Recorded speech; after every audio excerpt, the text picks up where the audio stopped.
We went over 231.5, 232 Charlotte and the Kings. And then in the first half of the Brooklyn-Washington game, 15:49, we went over 110. First half over 110. Real quickly, a couple college basketball games. All added game except for Houston, 881 Houston. So I'm not sure if that was getting out ahead of the betting public, because I'm seeing a lot of recreational accounts that I looked in the back end before I jump on like I always do. They're betting Houston. That seems like the standalone primetime game, and the lines moved a little bit from the -1 that we bet. But I think it's one of those where it's the books against sharps and the recreational bettors. We'll see how that one turns out. Finally, these are all extra game boards. 306, 558 Copen State. Plus the 6, Norfolk State minus the 13, Austin P plus the 6.5, and then Houston Christian, Stephen F. Austin over 134.5. So it's not a lovely board today, a lot of extra board stuff, but so far that's what we've gotten down early in the morning. Nebraska had been a huge moneymaker when it came to conference home games the last 2 seasons, and then they started off good this season in that accord as well. However, they've dropped 3 of their last 5 conference home games heading into tonight, including upset losses to Rutgers and USC. So they're not the automatic play at home like a lot of people were using them in a no-brainer situation up until recently. This is a Nebraska team. They're poor defensively. Their last 5 games, as a matter of fact, opponents are shooting over 48% and making 39% of their three-point shots against them. You look at Michigan, you just mentioned they lost to Michigan State in their previous game, and that was at home, losing by 14 to a bitter rival that ended a 6-game win streak. You know what, Prez? That may have been the worst thing that happened for Nebraska when it comes to this matchup, because I think the Wolverines will be out for blood tonight. And I think Michigan also, in this type of situation, because I have the line right now around even. Prez, you can correct me on that. But in any event, Michigan this year, 4-0 straight up in ATS. In away or neutral site games when the point spread is between +3 and -3. So they've thrived in this situation, in this role. I'm going to take Michigan here over Nebraska. There we go. Ross Benjamin. Minnesota, you mentioned their struggles in playing third game in 4 days.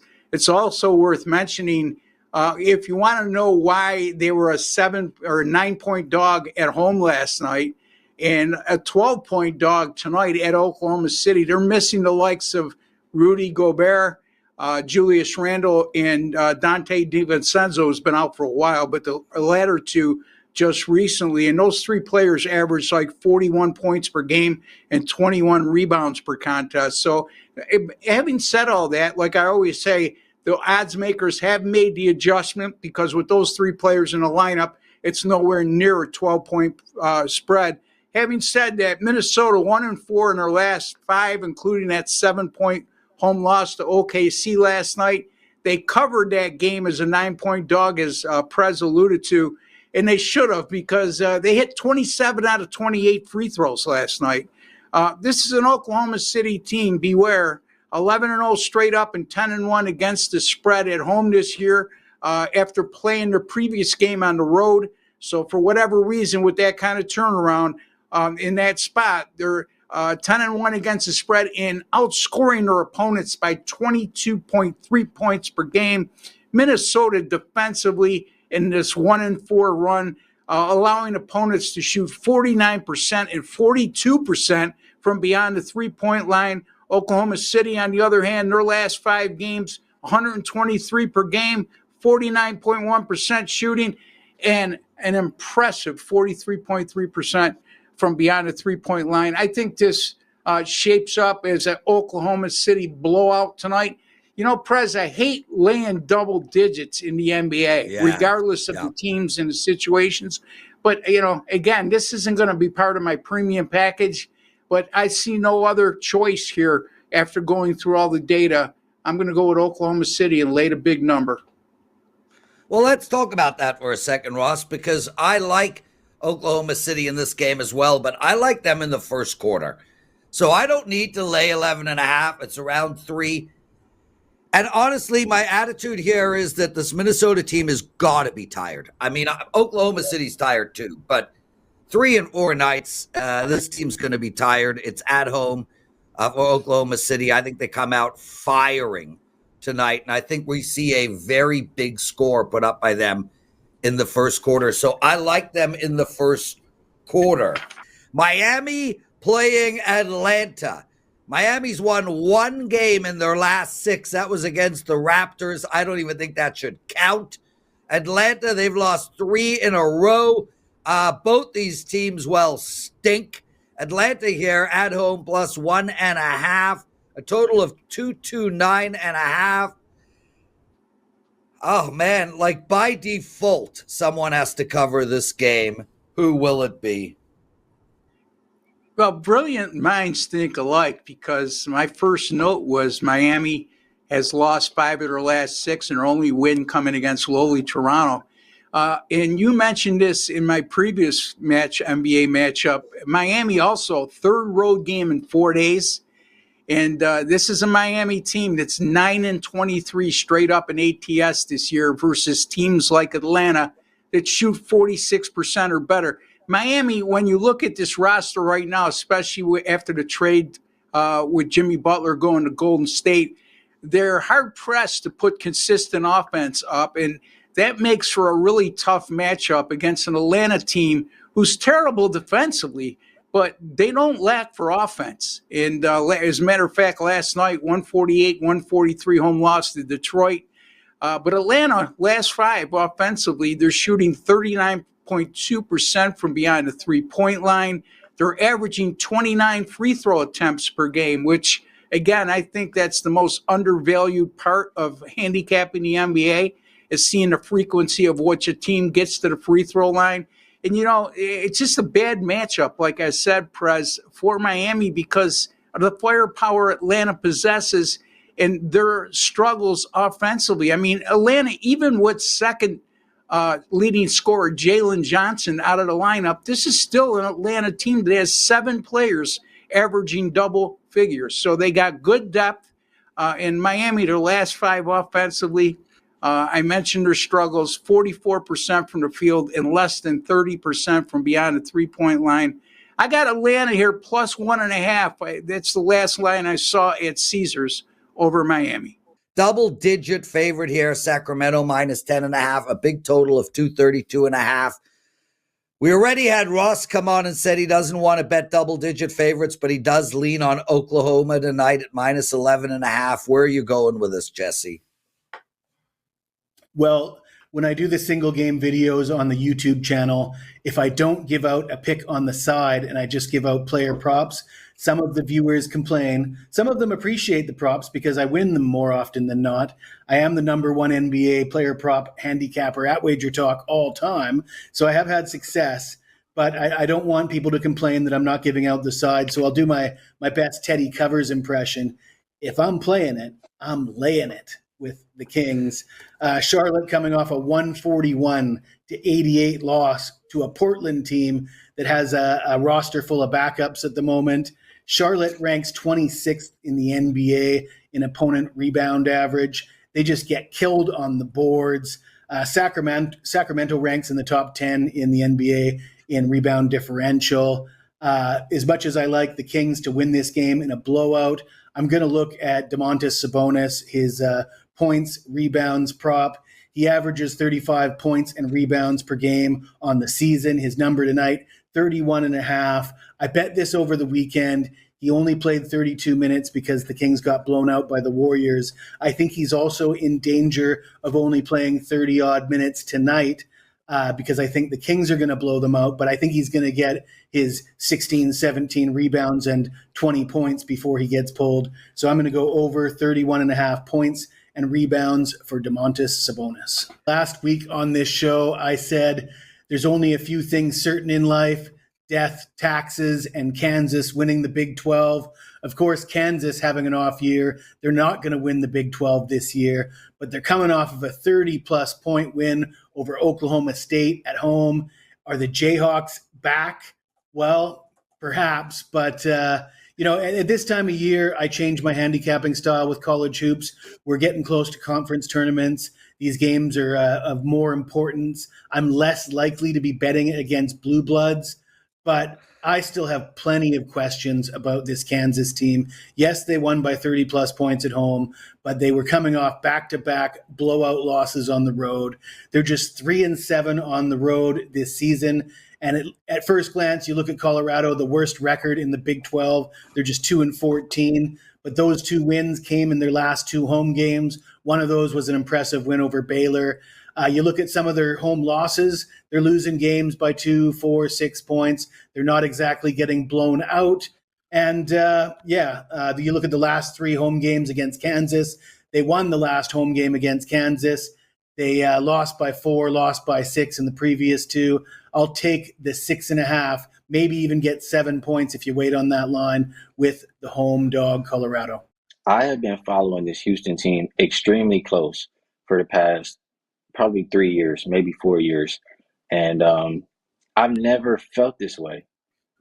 I always usually say I don't think they can win. But I'm after watching recently, I'm starting to believe that they can cash that ticket to win the whole thing. Like, they have everything that you need. They have the defense. They have very strong guard play. You have Milos, who continues to get better every single month. His assist to turnover ratio is getting crazy. He's scoring the basketball. He's playing with so much confidence. You can see LJ. He has extreme confidence, and he can score on anybody. And the big men, they're going to do their job too. So Houston's already shown they can compete with Auburn. They took them down to the wire. I really like their pick for them to win it all. I think you can still get about plus 850 or somewhere around this range. To what you said there, Press, I agree. If you think that they can win it all, they do need to win games like this. Right. The last time these teams played, Texas Tech ended Houston's 33-game home win streak. And in that game, pretty much everything just went right for Texas Tech. Like, they hit 12 threes. They got to the free throw line, shot 34 free throws. They were just the second half, I feel like they were doing a lot of ISO, and they were having success with that. But they were just hitting tough shots, like step-back threes in people's faces, et cetera, et cetera. In that game also, you had Emmanuel Sharp for Houston, who was banged up. He wasn't even going to play. He tried to give it a go. He played 17 minutes and had to sit down. And then Milo, who I just was talking about, keeps playing better and better. Uncharacteristically, he had 4 turnovers and only 2 assists and shot like 4 for 12 from the field. So it was a really bad game for Houston, and everything went right for Texas Tech. I listened to LJ talk after their last game they just played. LJ Cryer, the best player for the Cougars, he said, "We knew last year they beat us twice, but we only won one time. So going into the game, we kind of kept that in our mind. We had to get that bad taste out of our mouth." I think this is another, game that they have on their mind, snapping their big home streak. And they were kind of just floating into that previous game. They had won 13 games in a row. And like LJ said, like, they kind of just felt like they were supposed to win every game. Houston is 8-0 on the road so far this season. They've won every game since that loss to Texas Tech in overtime.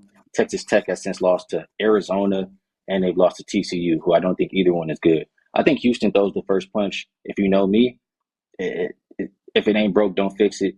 Houston first half, you mentioned the full game ATS numbers, but they're 21-6 in the first half. They throw the first punch here and get out with a lead. Wonderful stuff. Ski Profit, everyone. Thanks for doing this, brother. Kick ass tonight. Well, I think it's pretty telling. For one, you have the Pistons on a 6-game win streak, right? And they come here as a home underdog. Whenever I see teams like in situations like that, it sticks out like a sore thumb.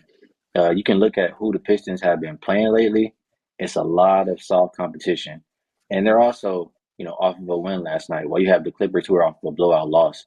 So I'm looking at all of these things. The Pistons also had 3 guys play 33-plus minutes last night, while only Harden played 30-plus minutes for the Clippers. The Clippers also rested Norman Powell and Kawhi, so I'm expecting them to return. If they do, they'll both be fresh.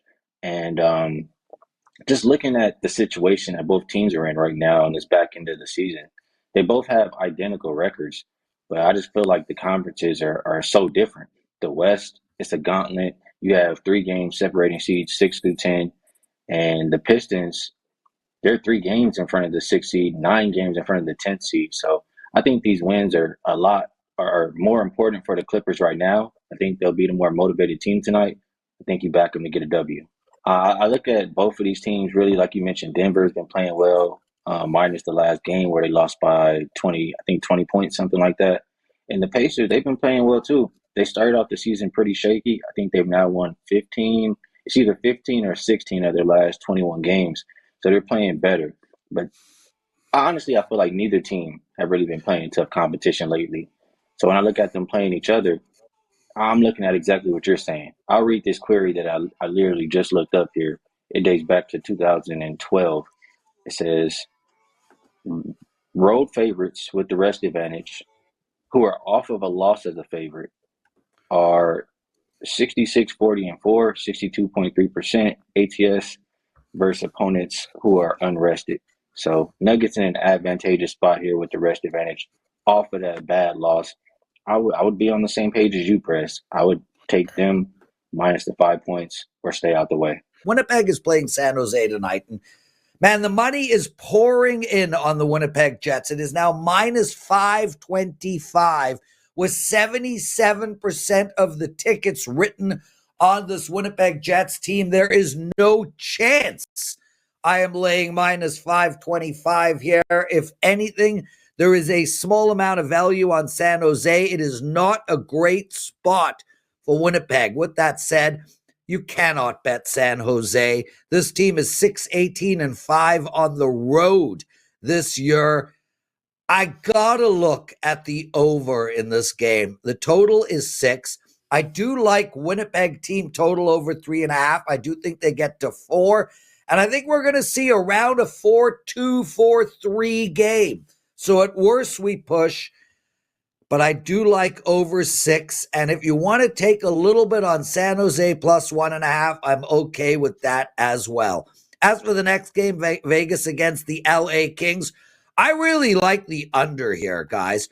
I'm going to be looking to bet both of these teams under the total moving forward. Vegas is 26, 28-3 to the under this year, but that takes into account a lot of overs at the beginning of the season. The LA Kings are 21, 30-3 to the under, and this LA Kings team is going to play to the under a lot moving forward. This is a tough matchup for both teams. I expect a defensive affair. I think we're going to see a 3-1 hockey game take under the total.